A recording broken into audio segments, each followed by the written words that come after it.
take a moment before we have them settled into the next session. Before I get underway, I wanted to do a couple of quick announcements because I've gotten asked this a couple of times today, and wanted to make sure everybody had the information. So several of you have commented on my shirt. So sorry, the shoes are not available. Yell at Converse about those. And Amy's got a hat. So Wits actually does have a Cafe Press store. You can have your own Wits gear. It is cafepress.com/Wits. We got hoodies and t-shirts and long sleeve t-shirts and hats and all of those kinds of things. So if you're wanting to make your own statement about more women in tech, feel free to visit our store and get your own gear. Sorry, no, Converse sneakers are not on it. We have to talk to Converse about that. Second thing I did want to let everyone know, if you have not already heard, Wits has a podcast on Apple Podcasts and Spotify. It is called Wits and Wisdom.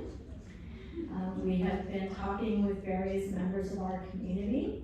I think we're up to 5 episodes on the podcast right now, and actually I was up this afternoon recording a couple of more with Leslie Chapman. So hopefully in a few weeks those will also drop. But we've had some really wonderful guests from our speakers, from members of our board, and other members of our community. We'll have several more episodes coming up over the next few weeks. We will also have a link on our website shortly where if you are interested in being a guest on the podcast, you can send us your information. Celine and Aaron, are you in the room? Celine is right back there. Celine is my utterly amazing, without them, the podcast would not exist, producer. Celine and Aaron, who is the audio engineer, they make me sound good. All I have to do is show up and talk. They do all of the arranging, they figure out what we need to talk about. They make everything happen. So be sure and listen to the podcast and give Celine some applause because it's truly amazing. So, 2 new things on your to-do list. Get the podcast to listen and go get your Wits gear. And let's all make a statement about more women in tech. All right, so we're gonna wrap up the day with my talk, and then we're gonna head right into networking as soon as I'm done. And then we will see you all tomorrow. So, this is us, this is Wits. This happens to be one of my favorite statements. For any of you who have seen my phone, which at the moment happens to be recording my talk, is well-behaved women rarely make history. I kind of want all of you to keep that in mind this evening, tomorrow, and as we all go forth into the world after Wits, that maybe we don't need to be so well-behaved. Maybe we all need to be making some good trouble,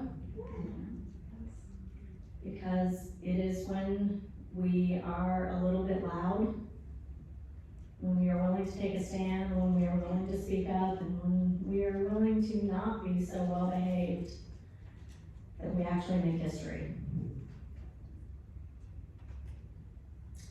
So this talk is about wanting to increase the number of women in tech. Maybe it's time to start bragging. And I want to tell you a little story about where the idea of this talk came from. And it's also the story of the Women in Tech Summit.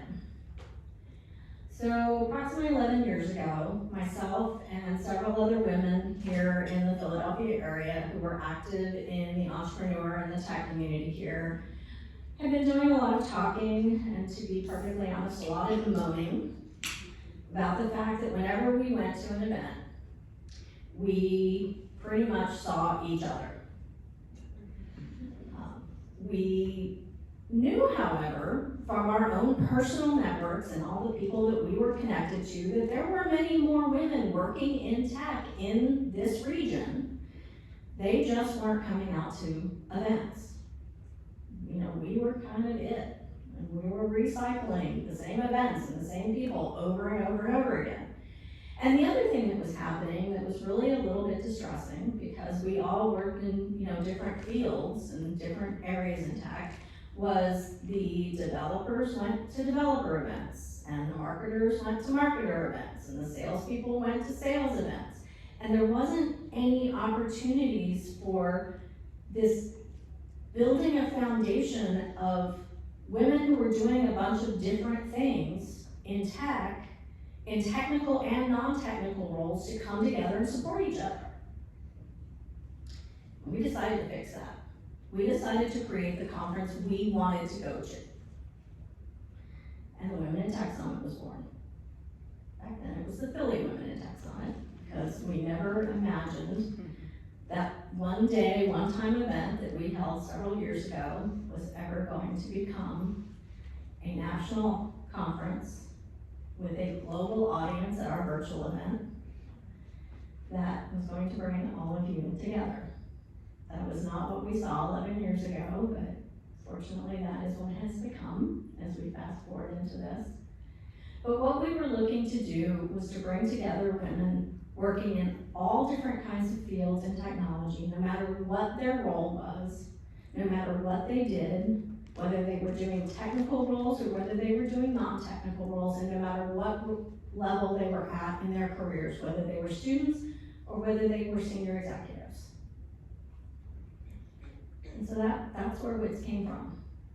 And over the last 11 years, I have had the immense honor of meeting thousands of different women doing many, many, many different things in many different fields in technology, in many different roles, many different levels.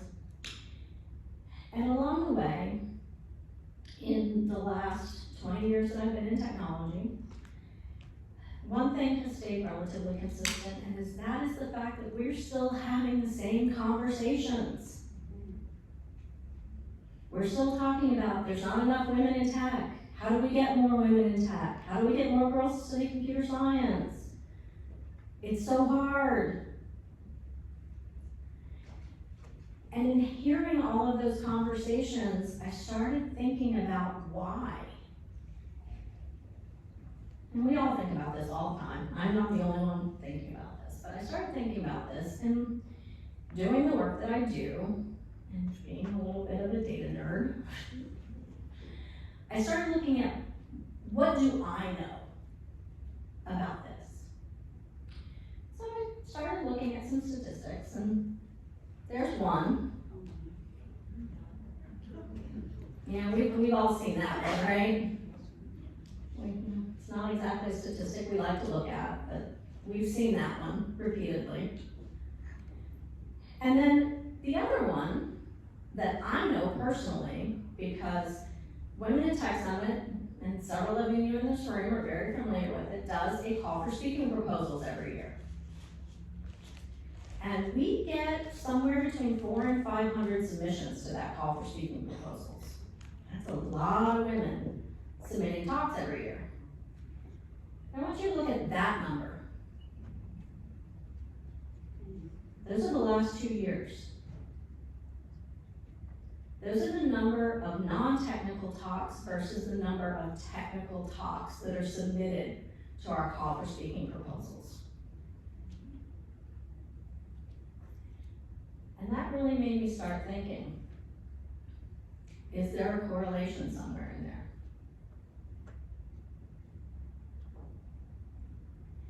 Now, there are a lot of very deep-seated societal reasons for the lack of significant progress in the number of women in tech. There's a lot of things that, not going to cover today, because they are very long, very difficult discussions. questions that we can't solve in 45 minutes. But I do want to talk about one of the reasons, and one of the things that I want to put out there for you to think about is, are we defaulting to not telling the stories and not doing enough bragging about the work that we do, the incredible technologies that we are a part of building, and the things that we are putting out into the world? Could that be one of the reasons for those numbers?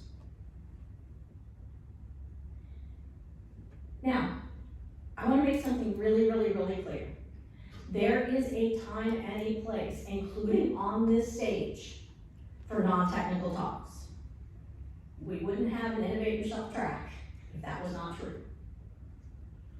Okay? But if our consistent default is non-technical talks, instead of bragging about our work, are we doing ourselves a disservice? And more importantly, are we doing the generations coming up behind us a disservice? Because we talk all the time about young girls and young women needing to see what they can be. What are we giving them to see? We need to inspire them, and we need to have honest conversations about this rather difficult career path that we have chosen. That is absolutely true. But maybe we also need to show them those very cool things that we get to build. And we need to show them the passion for the technology that we get to work on. And we need to show them what they are capable of.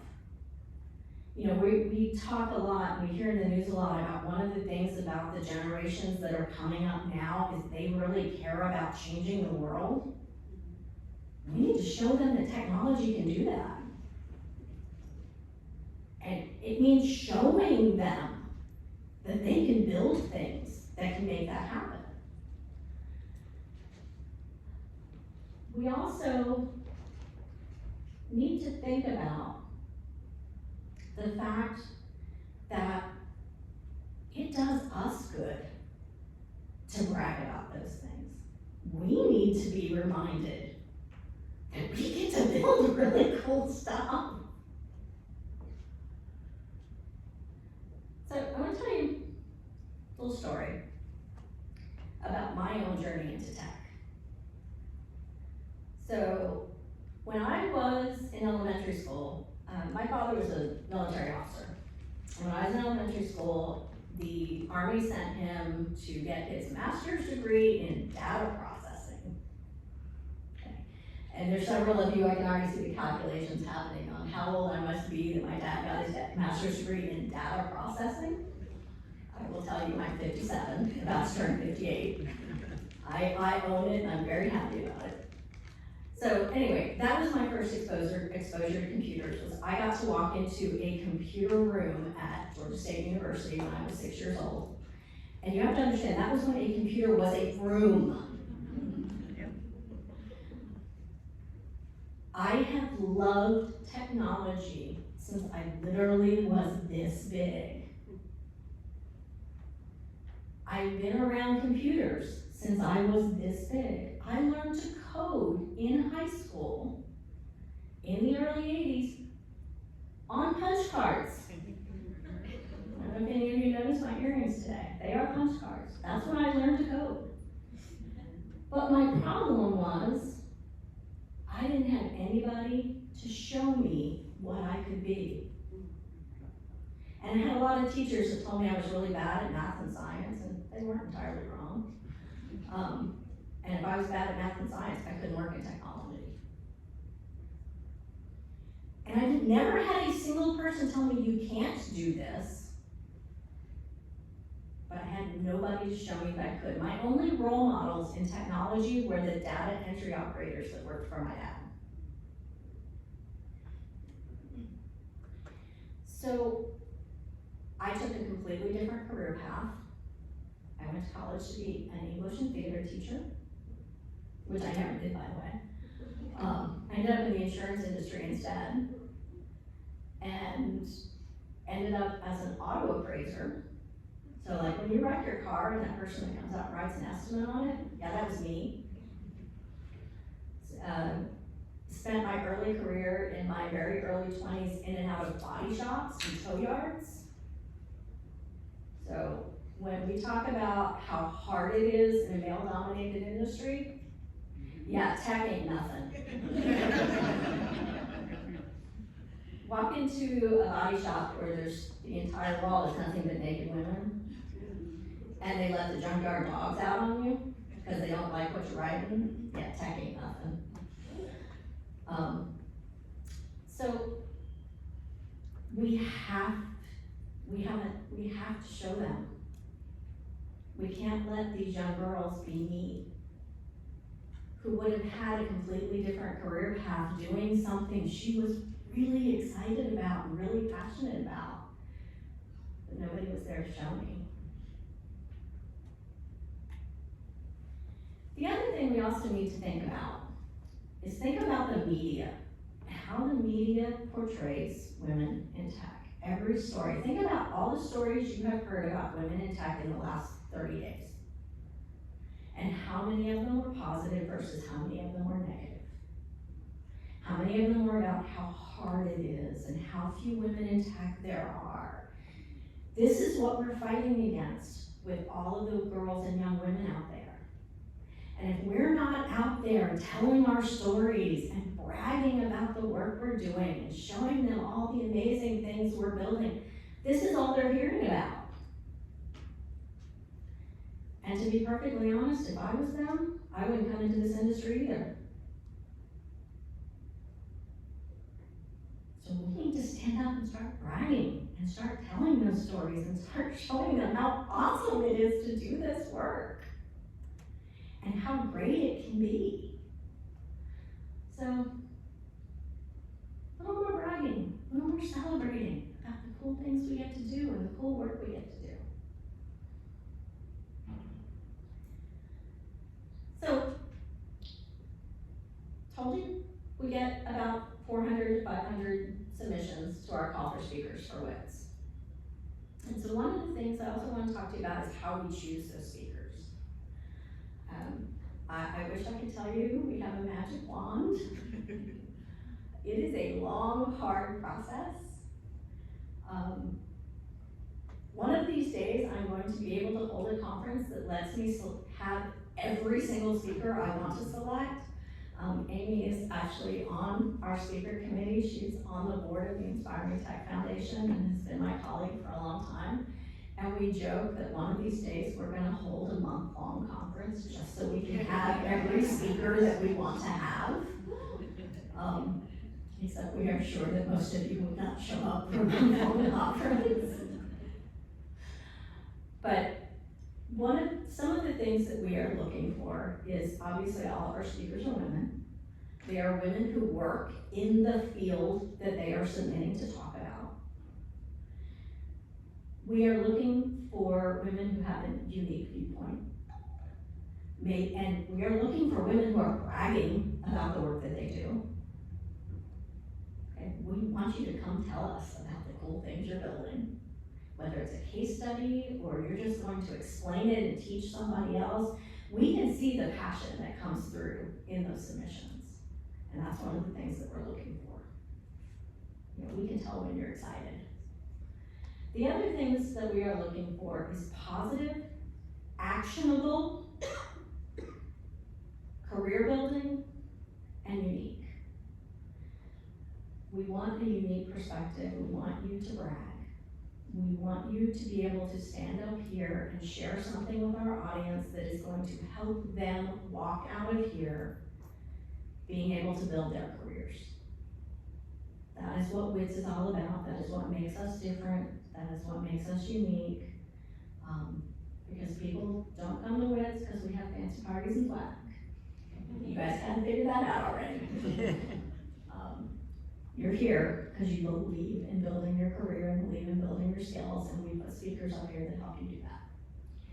So, in the vein of that, I am not just gonna stand up here and tell you you need to brag some more and tell you why you need to and be very negative about it. We're actually gonna talk about how you can do it. I'm going to follow my own speaker advice, and we're going to talk about how do you start? How do you brag? What do you brag about? And the first thing I'm going to admit is it's hard. It is hard for me. I am one of those people that I don't like to take compliments, I don't like to talk about myself, I don't like to brag about myself. Several of you in this room know me, and I'm sure you know that. But you do have to start somewhere. And so I'm going to give you some tips, some things to think about to help you get started. So one thing is, I want you to consider your audience.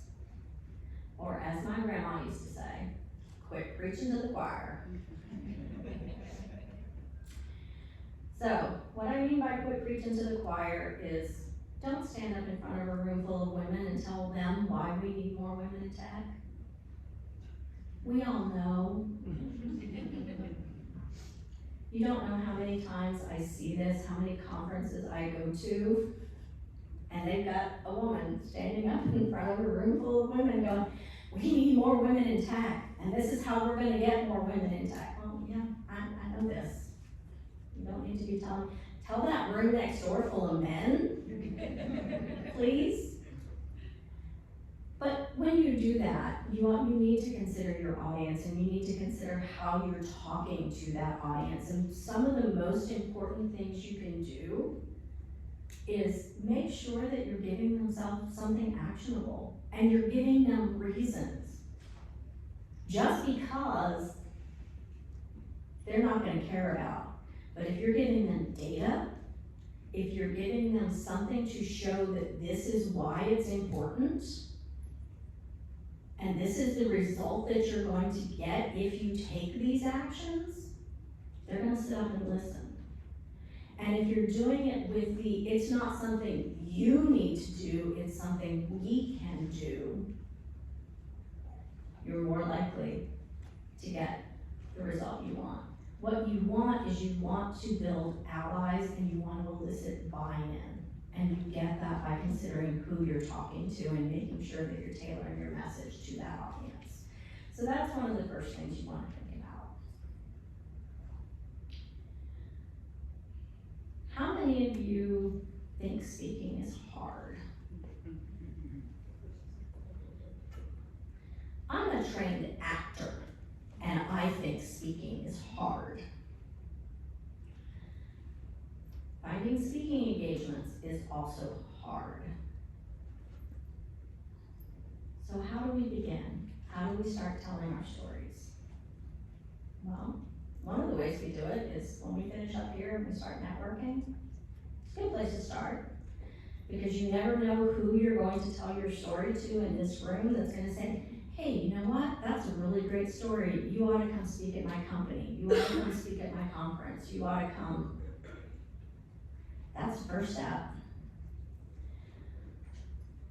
So the other thing I'm going to do is I'm going to give a huge shout out to one of our partners. How many people in this room are on Innovation Women? Oh, this is a great opportunity. Oh, we got a couple. All right, awesome. Bobby will be very happy to hear that. So if you are considering speaking, or if you are a speaker, please go check out innovationwomen.com. Innovation Women, while technically a speaker bureau, is actually a visibility bureau. What they're going to do is they are going to help you get visible to event managers. They have a very, very different way of formatting speaker profiles, so I really encourage you. It is well worth it. And if you want more information, feel free to reach out to me, and I will connect you with Bobby Carlton, who is the founder. There is a reason they are our partners. We find speakers through them as an event. we also work with them on helping source speakers for events that are working with them. So I'm gonna give them a shout out. Here's another way that you find opportunities is through your network. And when I'm talking about building a network, it's great to have a great LinkedIn network, it's great to have a great social media network, but you don't just need a network. You need allies, partners, allegiances, mentors, sponsors, and you need your own personal board of directors. How many of you know what a personal board of directors is? Okay, several of you. So your personal board of directors is a group of people who are gonna support you, and they're gonna give you unfiltered advice. It's the advice you may not wanna hear, or you may wanna hear. They're gonna be the people who give you the good, unfiltered, keep you on track advice. This network that I'm talking about are the ones who are gonna support your career. They're going to also help you find, and they're going to recommend you for speaking opportunities, or for writing opportunities, or for podcast opportunities, or for just getting in front of people opportunities, okay? They are also the ones who are going to help you craft your speaking proposals. They're going to help you craft your pitch decks, or your speaking decks.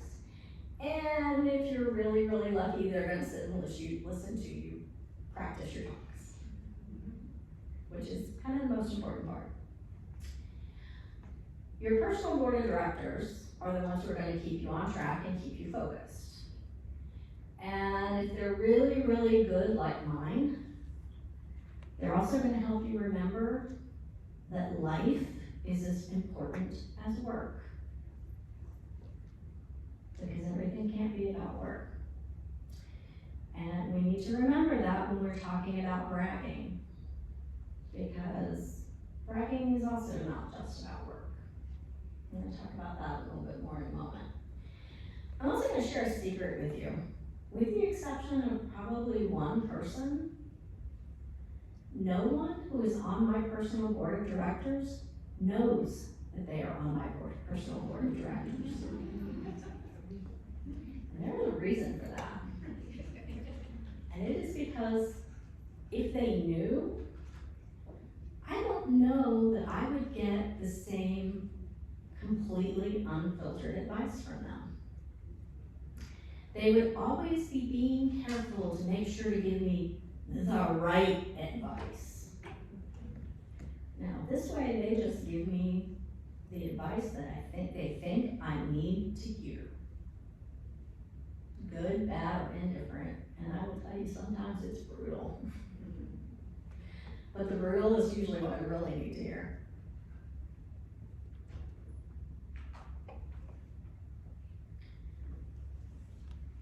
This one, also one of my absolute all-time favorite quotes, because it is 100% true.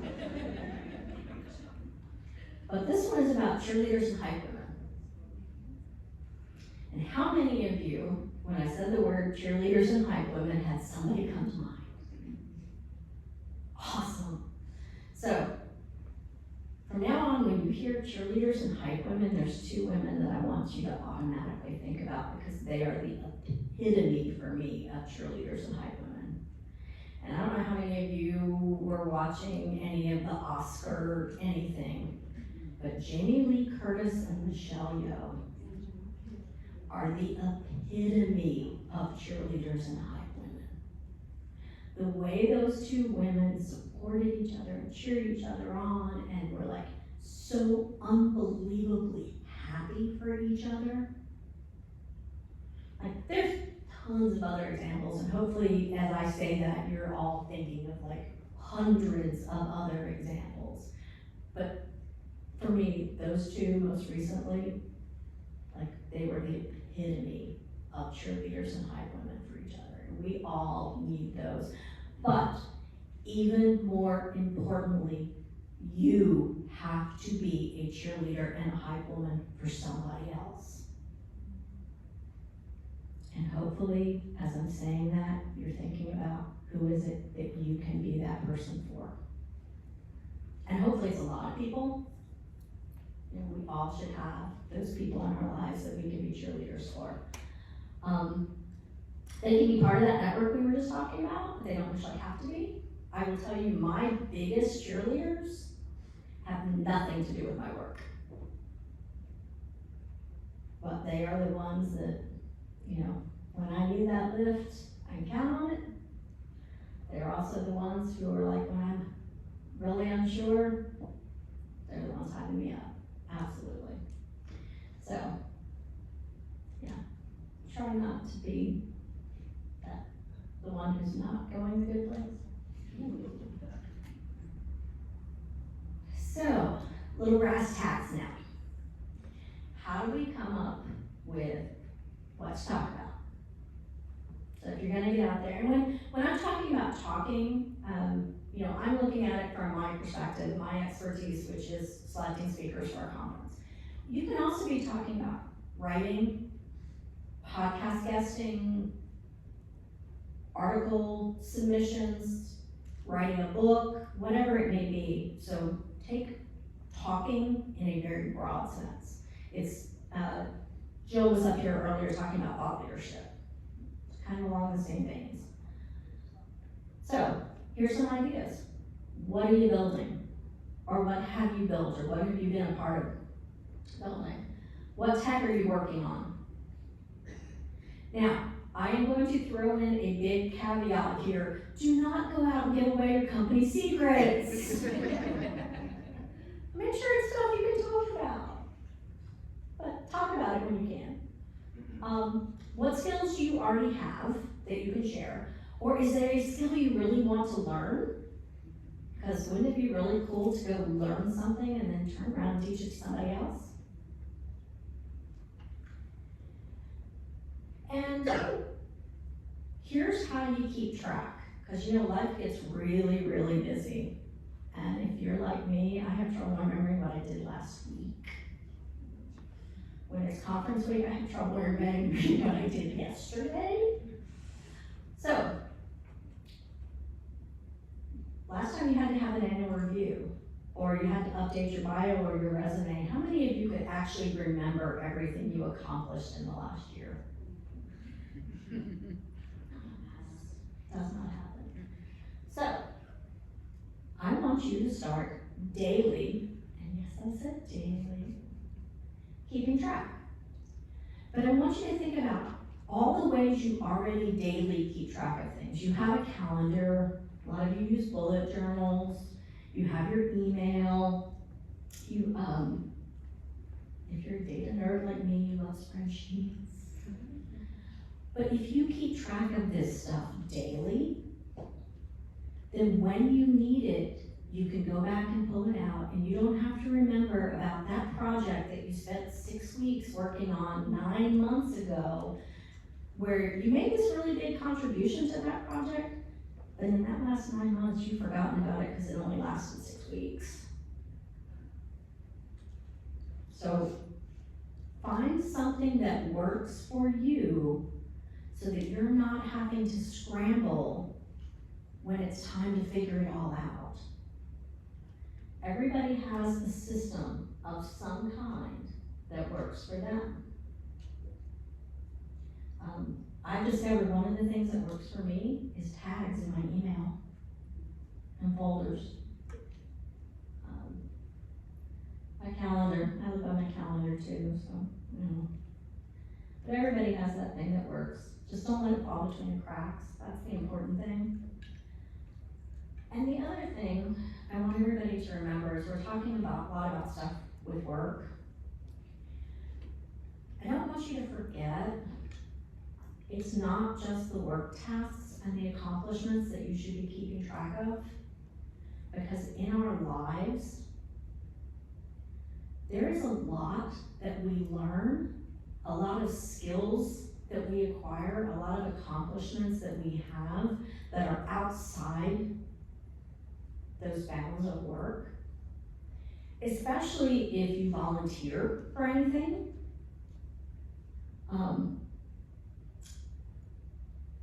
just gonna run down a list of things that, just as someone who runs a household,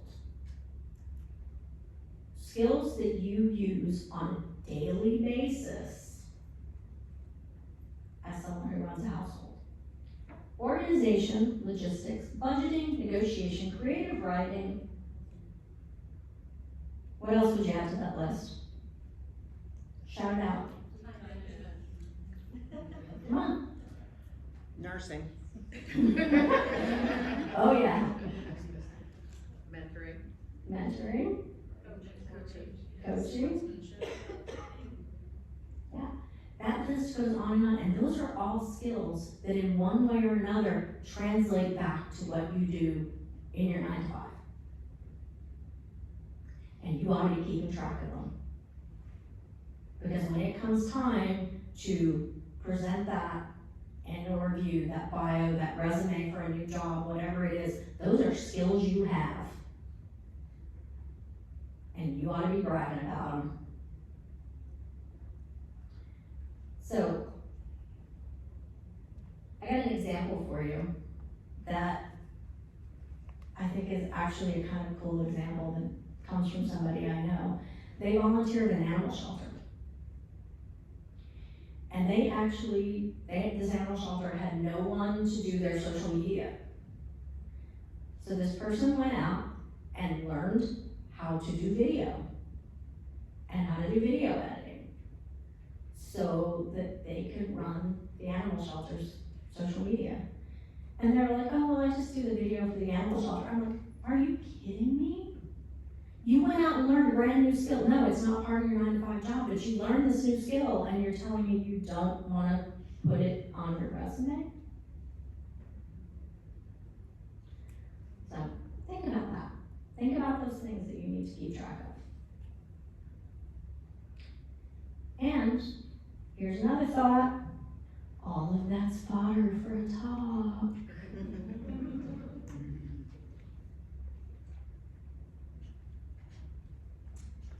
All right, so speaking of fodder for a talk, something you should do is build a talk.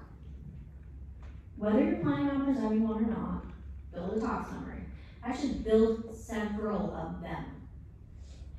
Go out, write a little 1-paragraph summary of something you think you could talk about, circulate it among some trusted friends, maybe some trusted colleagues, get a little feedback. Before you go doing the whole full-blown PowerPoint, circulate it, get some feedback, and have an outline done. That way, when all of a sudden you get this notice of, hey, by the way, there's talk submissions due next week, you're not scrambling. You've got a portfolio of potential ideas. And FYI, submissions for WITS will open later in the summer.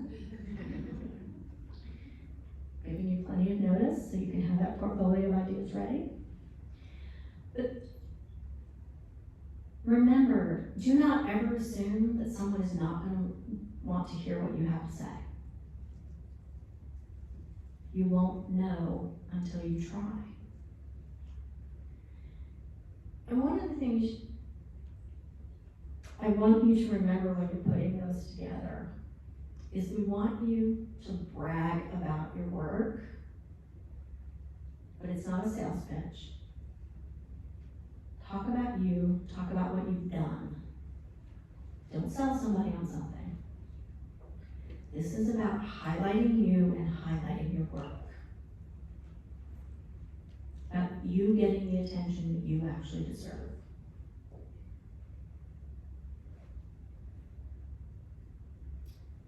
So, we've got talk still.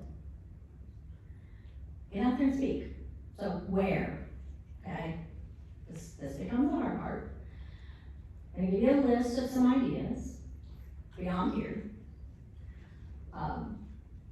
And I encourage you, if you haven't spoken before, start small. Get some practice. So internally at your company, offer to go in, maybe you've learned a new skill recently, or you figured out how to solve a problem. Go in and offer to go lunch and learn. Hey, I figured out how to solve this thing, or I learned this new thing. I would love to get part of our team together and give a presentation on it over lunch.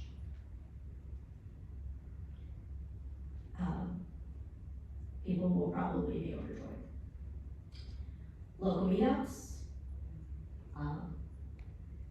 Go teach kids a workshop. There are tons of organizations out there looking for volunteers. Go volunteer. Beyond kids, teaching kids, senior centers, libraries, your local church, your local synagogue, whatever your local religious organization is, go volunteer to teach a basic coding workshop, or even a basic how to get on the internet workshop, or how to use your phone workshop. It gives you experience getting up in front of people and talking. That is the key. Because the more often you do it, the more comfortable you get. And podcast interviews. Go out and find podcasts that talk about whatever your field of expertise is, and apply to be a guest. The nice thing about podcast interviews is they edit those. So, the other thing is submit speaking proposals. Submit a lot of them. And I will tell you, you will get no's. One of the things you have to remember is that no is not necessarily a reflection of you or of your topic. It is just that there are only so many speaking slots at a conference. We get between 400 and 500 submissions. We have about 120 speaking slots a year. There's a lot of people I have to turn away. Not because I want to, I just don't have enough room. Until this one day when we finally have our month-long conference. It does not mean that it was you or your talk. So you just have to keep trying, keep submitting them. You will get a yes eventually. All right, and the irony is not lost on me. That I am giving you a talk about bragging more and giving more technical talks. That I'm giving you a non-technical talk about giving more technical talks. The irony is not lost on me. However, I am also giving you a technical talk on the thing I know most about. So, just wanted to make that really clear that it is not lost on me. But, if we want the respect and the attention, and we want more women in tech, we must demand it. We have to put our work in front of everyone, and we have to claim it as our own. And if we want to raise up the next generation of women in tech, we need to inspire them with the amazing, cool, fascinating technologies that we are building. So, share your skills, share your knowledge, get visible, and keep bragging. So, as we head into networking, we are actually going to pass out some stickers and some markers. And on the stickers, if you would like to participate, they say, I'm bragging about, and you can put them on and talk about what you are bragging about as we're doing networking. And I want to thank you all so much for joining us today at WITS, and looking forward to chatting with all of you during our networking session. Thank you very much.